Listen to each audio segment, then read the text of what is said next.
नमस्कार दोस्तों। आज हम बात करेंगे अपने इंजीनियरिंग ग्रेजुएट्स की क्या हालत है जॉब मार्केट में, इंडियन जॉब मार्केट में। तो चलिए शुरू करते हैं।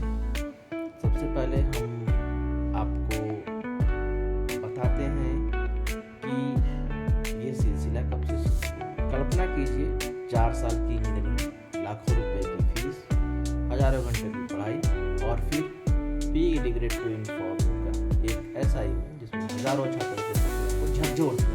सिर्फ प्राइवेट कॉलेज ही नहीं बल्कि देश के प्रतिष्ठित संस्थान आईआईटी से भी कई छात्र कैंपस प्लेसमेंट से बाहर। क्या इंजीनियरिंग की डिग्री अब बेकार हो गई है? क्या एआई इंजीनियरों की नौकरी खा रहा है?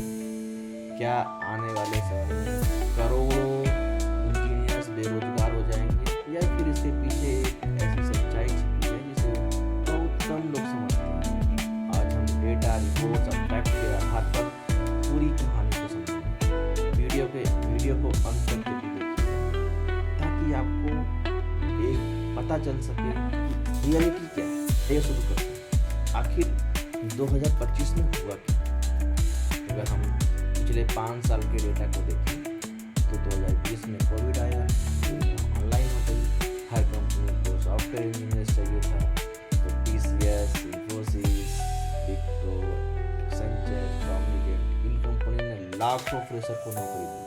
2021 और 22 में मास हायरिंग के दौर शुरू हुआ, लेकिन 2023 आते आते दुनिया बदल गई। यूरोप और अमेरिका में महंगाई बढ़ी, अपना खर्चा कम कर दिया, स्टार्टअप्स की फंडिंग घट गई, हजारों कर्मचारियों को ले ऑफ, और इसका सीधा असर भारत की इंजीनियरिंग छात्रों पर। और इसके इतर हम देखते हैं आईआईटीज में क्या हुआ। तो बहुत लोग सोचते हैं कि आईआईटी में एडमिशन हो गया, आईआईटी की पढ़ाई कर लिया, अब तो लाइफ सेट है। लेकिन 2025 में यह धारणा भी बदल गई। कैसे? 2025 में सारे आईआईटीज, अधिकांश आईआईटीज के प्लेसमेंट पिछले कई वर्षों की तुलना में नीचे रहा, जिसकी वजह से भारत के संसद में रिपोर्ट के अनुसार इस पर चर्चा भी की गई। आईआईटीज में प्लेसमेंट प्रतिशत उल्लेखनीय गिरावट दर्ज की गई। ये पहली बार नहीं था, गिरावट इतनी स्पष्ट पूरे देश में। सबसे चौंकाने वाली बात ये थी कि कई छात्र ऐसे थे जिन्हें कैंपस छात्र कमजोर नहीं थे, अच्छी थी, फिर भी कंपनियों ने उनको हायर नहीं किया। इसका मतलब ये है कि समस्या सिर्फ छात्रों में, हायरिंग मार्केट में भी। अब सबसे बड़ा सवाल जो आजकल सारी कंपनियां बोल रही हैं, एआई जान लेते हैं तो जिसका नाम हम सभी सुन रहे हैं, आर्टिफिशियल इंटेलिजेंस। कुछ साल पहले एक जूनियर इंजीनियर, एक डेवलपर पूरा दिन लग गया प्रेजेंटेशन करने, लेकिन आज ChatGPT, Copilot, जेमिनी, कर्सर और क्लाउड का यूज करके कुछ ही मिनटों में सब काम कर लेता है। इसका मतलब ये है कि एआई ने इंजीनियर्स की जगह नहीं, इंजीनियर्स की जगह नहीं,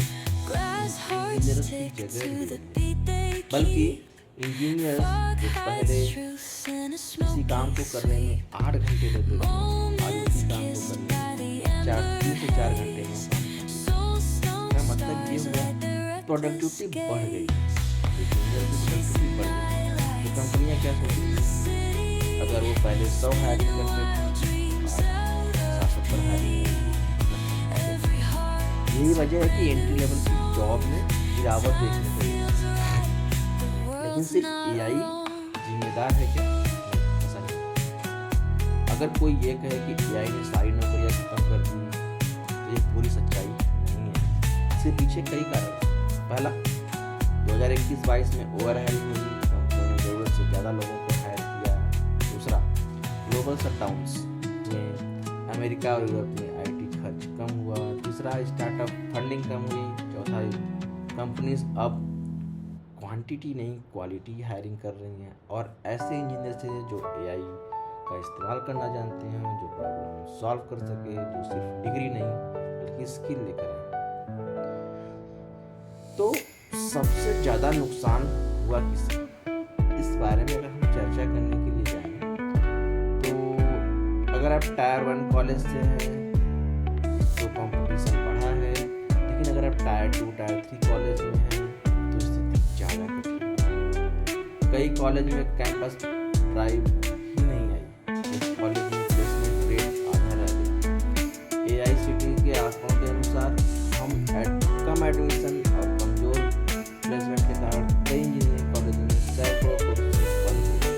यानी संकट सिर्फ छात्रों पर नहीं, पूरी इंजीनियरिंग इकोसिस्टम पर ही है। As a student, as IT professional करना है। अगर आप फर्स्ट ईयर में हैं तो अगर आप फाइनल ईयर में हैं तो सिर्फ रेज्यूमे बनाकर रखिए। आज कंपनियां पूछ रही हैं कि आपको आते हैं, क्या आप ऑटोमेशन कर सकते हैं, क्या आप अपने कोई रियल प्रोजेक्ट्स बनाए हैं, क्या आपने GitHub पर कुछ पब्लिश किया है, क्या आप क्लाउड जानते हैं, क्या आप डेटा समझते हैं। अब डिग्री नहीं, डिग्री सिर्फ एंट्री टिकट है, सिलेक्शन केवल और केवल स्किल पर होगा। तो मेरा सभी लोगों से विशेष अनुरोध है कि आप अपने डिग्री पर काम कीजिए, अपने स्किल पर काम कीजिए। आज के समय में डिग्री वो मायने नहीं रखती है, लेकिन हमारा स्किल अपग्रेड नहीं करेंगे, अगर अपने आप को लर्न नहीं करेंगे तो चीज़ें बहुत ही अलग होंगी। इन सब चीज़ों के बाद अगर हम समझते हैं कि क्या IT मार्केट रहेगा नहीं रहेगा, 5 साल का इसका सिनेरियोस कैसा रहेगा, तो इसमें ध्यान देने वाली बात यह है कि इतिहास हमेशा से गवाह रहा है, हर टेक्नोलॉजी कुछ नौकरियां खत्म करती हैं लेकिन उससे ज़्यादा नौकरियां पैदा करती हैं। जैसे इंटरनेट आया, स्मार्टफोन आए, क्लाउड आया, हर बार यही डर था और आज AI का दौर है। AI engineers, cyber security, machine learning, robotics, semiconductors, cloud computing, इन क्षेत्रों में हायरिंग लगातार बढ़ रही है। यानी जॉब्स ख़त्म नहीं हो रही हैं, जॉब्स बदल रही हैं। जो बदलेंगे वही सरवाइव कर पाएंगे और वही आगे बढ़ेंगे। तो ओवरऑल इसका निष्कर्ष ये निकलता है कि क्या इंजीनियरिंग ख़त्म हो गई? नहीं। क्या जॉब्स ख़त्म हो गई? खत्म हुआ है मास हायरिंग का वो दौर, जहाँ सिर्फ डिग्री के दम पर नौकरियां मिल जाती हैं। अब कंपनियां कम लोगों को रखेंगी, लेकिन सबसे बेहतर लोगों को, लेकिन वो क्वालिटी हायरिंग करेंगे। अगर आप सिर्फ सिलेबस पढ़ेंगे तो शायद पीछे रह जाएंगे, लेकिन अगर आप AI सीखेंगे तो प्रोजेक्ट बनाएंगे, कम्युनिकेशन सुधारेंगे और लगातार नई स्किल सीखते रहेंगे तो आने वाला समय AI आपकी नौकरी नहीं लेगा, लेकिन वो इंसान जो AI सबसे सही तरीके से इस्तेमाल करना सीख जाएगा वो ज़्यादा। अगर आपको यह विश्लेषण तथ्यात्मक और उपयोगी लगा हो तो वीडियो को शेयर करें, क्योंकि यह जानकारी हर इंजीनियरिंग छात्रों और हर माता पिता तक आप मेरे चैनल को सब्सक्राइब करें, अपने दोस्तों के साथ शेयर करें। जय Hind, Vande Mataram, God bless you.